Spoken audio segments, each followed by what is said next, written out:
Oi para todo mundo, falando da Parashá, Rabbeinu Roni Hadid. A gente está hoje na Parashá Vaigash. Vaigash é o ápice do encontro entre Yosef e os seus irmãos.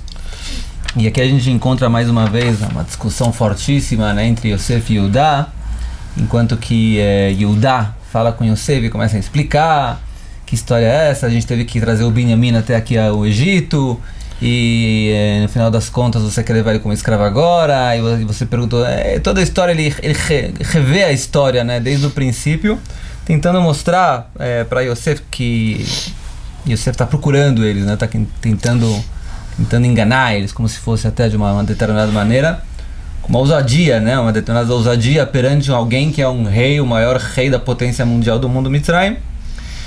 E finalmente, né, quando Yosef percebe que foi feita uma tchuvá, que foi feita uma volta a Deus, né, que Yehudá está disposto a se colocar na posição do Binyamin como escravo no Egito, ele se revela perante os irmãos. E depois que ele se revela, existe a famosa frase aqui, né, que dizem os Chachamim, oi lá no Miyom Adi, né, é sempre bom lembrar isso de novo também, né, que na verdade é interessante que o tempo todo a colocação, né, o que Yehudá dizia contra Yosef, antes de Yosef se revelar, você não se preocupa com o nosso pai está coitado lá na terra de Israel, você pediu para trazer o último filho dele, o meu menor filho, e agora ele está sem o último filho, ele pode morrer de desgosto por causa disso, você não tem pé, você não tem piedade, você não tem misericórdia, né? Depende, quando Yosef se revela ao contrário, né? Como quem dizendo, Ani Yosef, eu sou Yosef, ao Davi Rai, ele pergunta, meu pai está vivo ainda? Como quem dizendo, você é a turma que se preocupa muito com o papai, mas quando vocês me venderam para o Egito, ninguém se preocupou muito qual vai ser o futuro do papai, em termos de se ele vai viver ou não com isso. Sim. E daqui vem a famosa frase, né? Às vezes a gente faz crítica contra pessoas e a gente está, na verdade, se autocriticando em coisas que a gente também se comportamos problematicamente com isso também. Esse tema de a gente criticar os outros e na verdade é uma coisa ligada a gente, isso, como você falou, os sábios também já falaram isso em outro lugar, que a Poselet Haveró Bemumó Posela, aquele que fala uma coisa, como se fala Poselet Haveró? Aquele que anula, aquele que critica, né? Critica uma outra pessoa, ele está criticando com um defeito, às vezes, interno que ele tem. Aquele que nega outra pessoa. É uma coisa muito ligada a gente. E tem um braço do Hassidismo, os Breslav, eles gostam de falar um aspecto desse, que o Rabbi Nachman Breslav, que também está ligado muito à psicologia moderna, que a gente somos quase autistas. Tudo que eu estou criticando você, na verdade, são autocríticas minhas. É como que cada um de nós vivesse num mundo fechado. E o que eu estou vendo de errado em você, na verdade, é uma relevância de algo, na verdade, é uma projeção minha. É o que hoje na psicologia se chama de projeção. Um defeito externo que eu estou vendo no mundo, na verdade, é um defeito interno meu. A nível de percepção da pessoa, existe uma coisa que eu não sei se é realista ou não. Dizem que os primeiros índios, quando viram as caravelas na Bahia, na América Central, chegando, eles não viram nada. Eles não viram nada. Era como se não existisse nada lá. Até que os portugueses, os espanhóis, desceram na praia, com uma caravela gigantesca na frente deles, eles não tinham visto nada. Como não visto nada, que eles não tinham na cabeça nenhuma referência de uma coisa dessa, e uma coisa que você nunca viu, ou você não tem uma concepção mental, você também não pode ver ela no mundo físico. Você não vai imaginar ela no mundo físico. E na verdade a Torá, ela alude a esse fenômeno, que a Torá, quando vai falar que tem uma aparição, tipo um anjo aparece para Hagar, a mãe de Ismael, e fala, vai Iftar Retenea, e abriu os olhos dela. Não está escrito que o anjo apareceu, o anjo foi lá. Está escrito que tem um fenômeno lá que você não está vendo, porque você tem uma limitação de ver aquilo. E vem Deus, e a Torá te fala que abre os olhos, quer dizer, é uma expansão assim cognitiva da pessoa, e agora ele está vendo uma coisa que ele não estava vendo antes. Então a gente tem a sensação que a gente vive no mundo, que a gente vê tudo está acontecendo, a gente está muito dentro da gente mesmo. E isso é um problema. O Rabi Nachman me fala uma coisa interessante, não sei se o Rabi Nachman algum dos Chachamim da época dele, que isso é uma dica boa para as pessoas, que dizem que quando a pessoa chega no Lamabá, mostram para ele uma situação. Mundo vindouro. Ele chega no mundo vindouro. Que não entendem no mundo vindouro. Aí mostram para ele uma situação.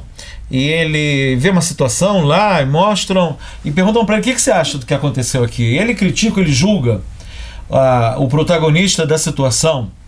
E ele faz um julgamento. Depois chegam para ele e mostram uma coisa de outra maneira. Tá vendo? Isso aqui foi uma coisa acontecendo na tua vida. Isso foi um trecho da tua vida. Exatamente o que está acontecendo aqui na verdade, né? Que você está mostrando para eles. Twist, assim. Estão me julgando, o que vocês estão vendo aqui na verdade é uma projeção sua do que vocês fizeram. Vocês fizeram agora, e fala a pessoa, tá vendo? Você foi julgar. Mas o que é interessante nisso?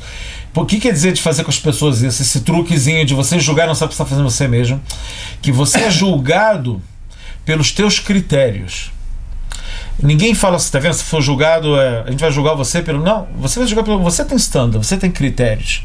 Então você vai julgar pelos seus critérios. Ao ponto que os sábios falam que a pessoa que é muito severa com os outros... São severos com ele também. São severos também com ele. Por quê? Porque a pessoa é julgada pelo standard dela. Você é julgado pelo teu standard. Então, essa história que a pessoa é julgada pelos critérios dela, pelos parâmetros dela, a princípio parece uma coisa não justa. O que você espera de um julgamento? O julgamento tem os critérios totalmente objetivos. E você fez uma coisa errada, e tem critérios no céu exatamente para... esse tipo de coisa que você fez, no nosso catálogo, tá aqui. Esse tipo de coisa falava, né? O famoso Zusha, ele falava Sim. que quando você chegar no mundo vindouro, Sim. não vão me perguntar por que eu não fui Moshe Rabbeinu, por que eu não fui Yosef Atzadik, por que eu não fui Yehuda. Vão me perguntar por que você não foi Zusha. E como isso tem a ver com julgamento? Por que você é julgado pelo teu critério e não procuram no catálogo, isso que você fez, o castigo é tal e tal e tal. Não. Perguntam para você qual é o teu critério. Por quê? Porque um dos motivos principais que a gente está aqui na Terra é desenvolvimento pessoal. Desenvolvimento pessoal significa, de maneira implícita, que você tem que fazer jus aos standards que você chegou. Que você foi designado. Que você foi designado, também um autodesignamento. Ninguém espera de alguém que está muito pouco desenvolvido um standard muito alto de auto-julgamento. Não. A pergunta, o desafio teu é você estar no standard que você auto-estabeleceu para você, no teu nível de consciência.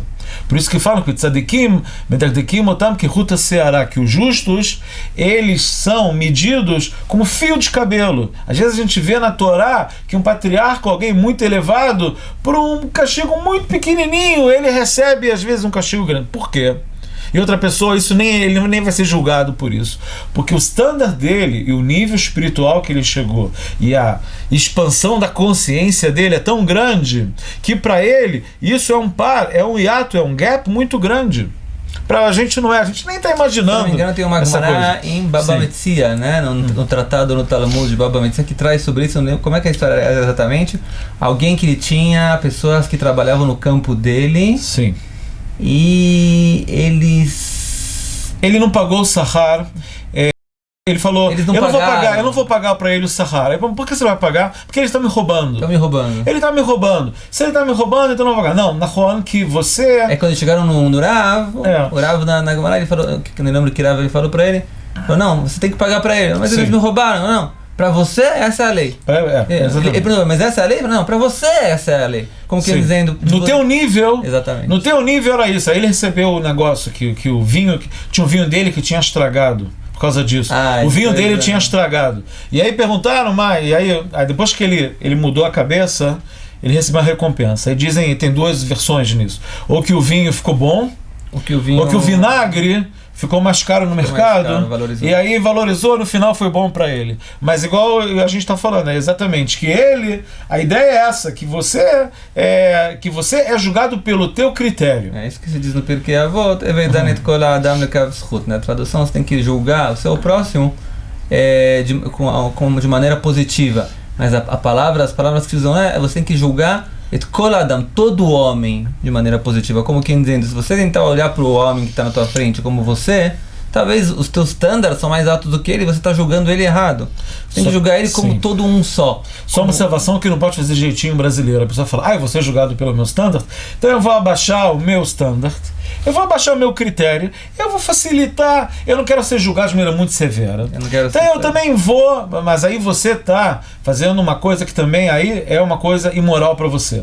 Porque você sabe no teu fundo, no teu âmago, qual é o teu nível de moral. E você tem que fazer jus a ele, ao que você acha. O standard, tem muitas coisas que está escrito na Torá, né, que estão a Kol Bidei Shamayim Chutz Mirat Shamayim, né? Tudo vem do céu. No final das contas, se a pessoa nasce, está escrito que tem uma voz que sai do céu e diz se a pessoa vai ser alta ou baixa, gorda ou magra, inteligente ou burra. Mas a única coisa que não se diz é se ele vai ter temor por Deus ou não, porque isso faz parte do livre-arbítrio. Mas o standard dele, na minha opinião, tá óbvio, faz parte da primeira classe. Ou seja, isso é pré-fixado. O teu standard foi prefixado antes de você nascer. Qual a capacidade espiritual que você pode chegar? E a esse standard se esperam que você alcance. É a Gemara em Masechet Nidá, no Tratado de Nidá, que antes da criança nascer, ensinam para ela toda a Torá. Dizem que a alma tem uma Hassifá, ela é exposta a uma grande luz espiritual. Mas depois que ela nasce, é tudo apagado, tem um reset, um hard reset, e é apagado tudo. Tanto é que em Israel, as crianças, aqui tem uma lendazinha, que essa saliência que a gente tem no lábio superior, é que o anjo vem e pôs o dedo, e quando ele pôs o dedo, você esqueceu toda a Torá. Agora, o que quer dizer isso? Como é que pode dizer que a Gemara fala que você aprende tudo, mas antes de nascer você apaga? Como é? Então, se vai ter um reset, o que adianta você feito download antes? E se foi feito download, para que faz reset depois? Porque é exatamente isso, que você fica no teu inconsciente, no inconsciente da pessoa quando ela nasce, ela tem esse standard moral. Um neném pequeno, quando ele já vem para o mundo, ele já tem uma noção moral que está embutida dentro dele.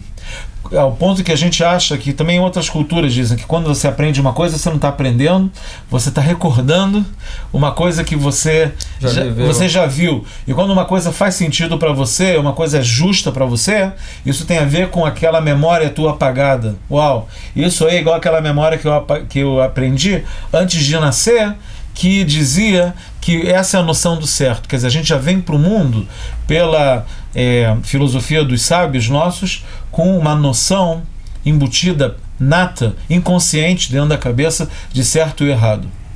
Isso para completar, na verdade, a mesma ideia que a gente sempre fala sempre entre Yudá e Yosef, a grande diferença entre os dois foi que Yosef, em termos da sua preparação espiritual, era uma pessoa que não podia pecar na sua preparação. A tal ponto, né, que está escrito que a imagem do seu pai apareceu quando ele estava para pecar e falou para ele, se você pecar, você está fora, você não vai ser colocado mais nas pedras do Kohen Gadol. Como que dizendo, o teu standard está muito alto, você não pode se dar ao luxo de se pecar. Ao contrário de Yudá, que apesar que é muito elevado, mas que é outra trajetória. O standard dele, a maneira de trabalho dele é uma trajetória que permite o perdão. E por isso ele errou algumas vezes. E aqui também, quando ele errou, mas ele erra e confessa. Esse é o ele sabe admitir, dele. Ele sabe admitir. Yudá vem da palavra leodot, que é confessar. Você vê mais uma vez cada standard funcionando de acordo com a provisão divina, marcando para cada um até que nível ele tem que chegar para poder chegar ao seu máximo potencial. Que a gente consiga fazer jus ao nosso standard. Se Deus quiser, podemos manter o standard aqui no Shurim também, se Deus quiser. Para vocês um Shabbat Shalom, tudo de bom.